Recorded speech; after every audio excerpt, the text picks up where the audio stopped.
the Passover, but in Pentecost, going to tabernacles. And the church has spent 2,000 years in Pentecost.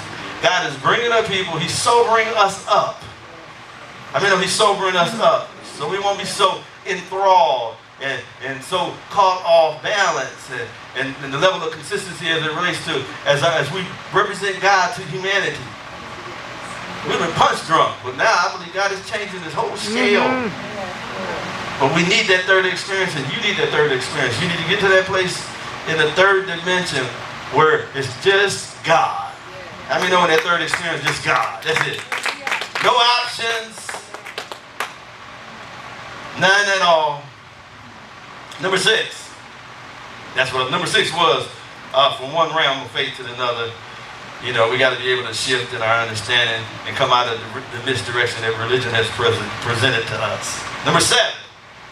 Those who are born of the Spirit are seated with, I believe, those who are born of the Spirit are seated with Christ in heavenly places. Amen. Going to find their true identity. Tell you that we're going to find our true identity. Yeah. I'm talking about an identity that can't be defined by any attributes that's inconsistent with the character of God. Say that again. I'm talking about an identity that cannot be defined by the attributes that are inconsistent with God. This is a people that are moving beyond status quo, the religious order. They are not afraid to go where others have not gone, which means going into maturity. They are willing to take the risk to grow up. Yeah. Too many Christians are satisfied with being born again and not spirit-filled.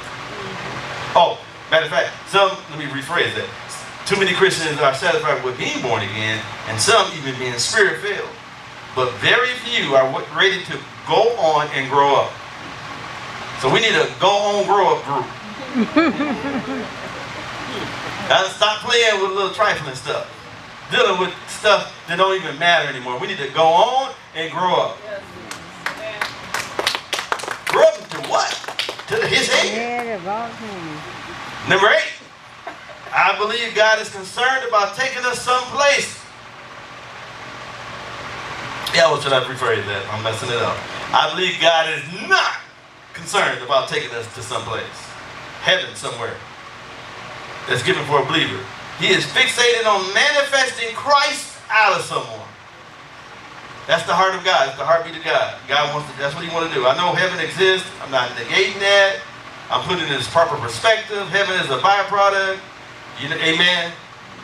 That's just a part of the welcome package. You know, you already know it. It's better than Roth IRA. It's just okay. The divine seed of the Father, the living Christ within us, and we're no longer just children. We're growing up in our faith. That's still a part of the equation. So this is what redemption is all about, the divine seed in us. It's not taking us to a location. It's bringing forth a manifestation. So we need to stop looking up. We stop looking to and start looking within. Many folks look up. Many folks are looking to. I just can't wait till we get there. No, there came here. We're not going to there. There is now. There has become now. Now is there. Okay? Where? In us. By what? His Spirit. So it ain't about leaving. It's about our cleaving. It's not about our departure. It's about his appearing. Not about our going. It's about our becoming. And I believe wholeheartedly, religion has not declared Christ. Or should I say, religion has attempted to declare Christ. But I believe that Christ is going to soon declare himself out from a people. Y'all got that? I need to move along.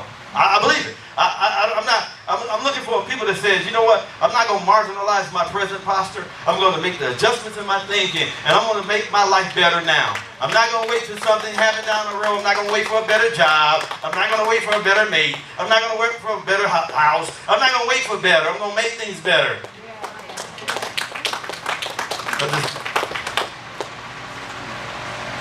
Start focusing right, y'all.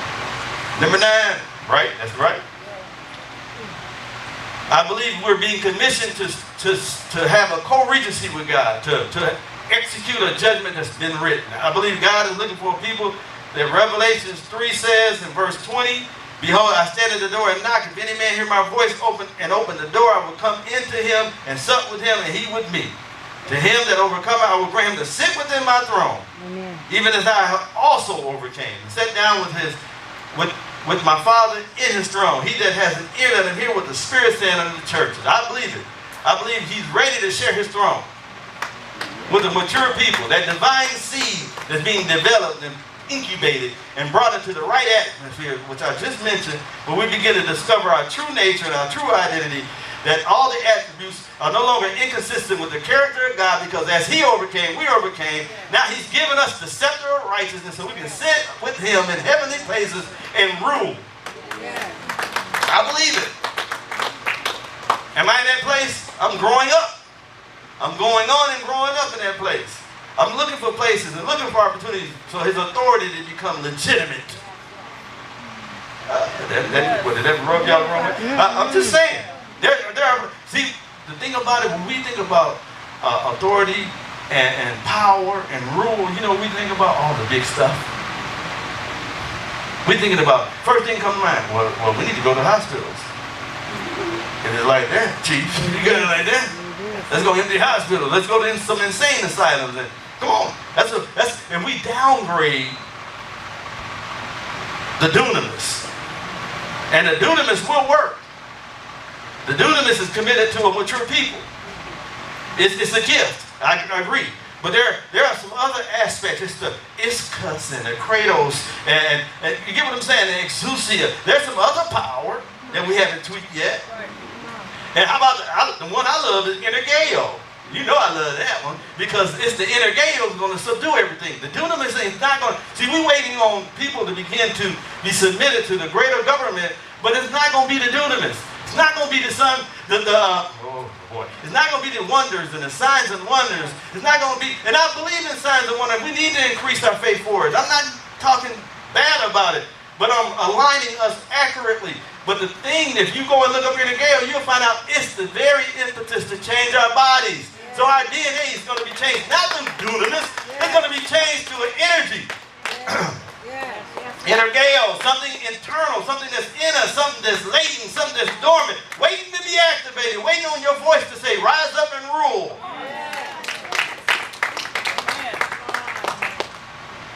I'm talking about generational blessings. I'm talking about people that have all the resources. And we sit around, spiritual people want to say, we don't need resources. Oh, yes, we do.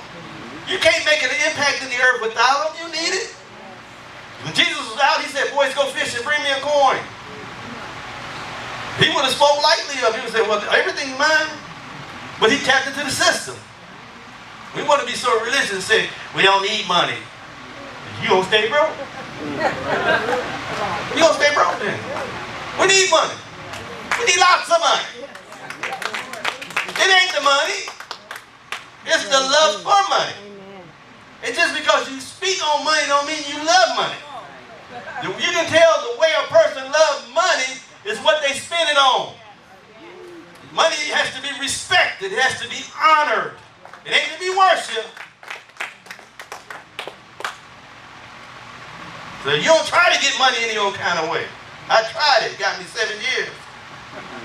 I learned. I had to go twice. I said, man, bad mistake. Bad boy. Bad boy. I had to learn something a little different. But then I tapped in. I found out a system. I said, oh, that's how it works. And it's grueling. It's tough. It's tight. It's disciplined. It's structured. It's lengthy. It's not automatic. It's not lotto. Not overnight. But as you progress and as you begin to gain ground, as you begin to look back, you'll be like, wow. And nobody can take it from you. Nobody can take it from you. Nobody. You can lay it down. Nobody can take it from you. Unless you put it in a bad way. You know, like go on a boat. Go on the boat, Harold's gonna take it from you. Amen. If you become an alcoholic, then the liquor store gonna take it from you. If you smoke cigarettes, then the tobacco industry gonna take it from you. We don't understand that all those things that come up against our resources, our generational blessing, all the habits is not just because of who we are. It's because it's stealing. We don't know it. I found I don't have to do it. I tabulated my money. When I was in prison, I said, man, I was a multi-millionaire. I didn't even know it. And I found out it was some of my habits. I couldn't stack. That's what the kids say, right? I couldn't stack. But when my habits started changing, I started seeing my money start changing. Kids looking all bored, looking at me like, what? I'm telling you the truth. If you don't have a habit now, stay habitless. Amen. The less you have to deal with in the habit arena and your appetites, the more opportunity you have for prosperity. Trust me. And somewhere along the line, put God in there too, by the way. Young folks, you gotta put God. Okay.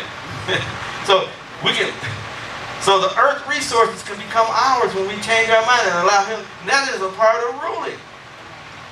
Okay, number 10. I believe the earth is destined to be filled with the glory of the Lord. Somebody mentioned that. I think it was Vanessa. So the earth gonna be filled with His life and His character and His being. I believe it. I believe the earth, as bad as it looks to the natural eyes, is destined to be filled with the glory of the Lord. I believe so many in society is focusing on the outward natural kingdom, and others rely on earthly wisdom and power. The mystery of God is that all power and authority is proceeding out of the heavenly realm and must be ascertained through faith. And as we're being summoned to shift into the culmination of the ages, I believe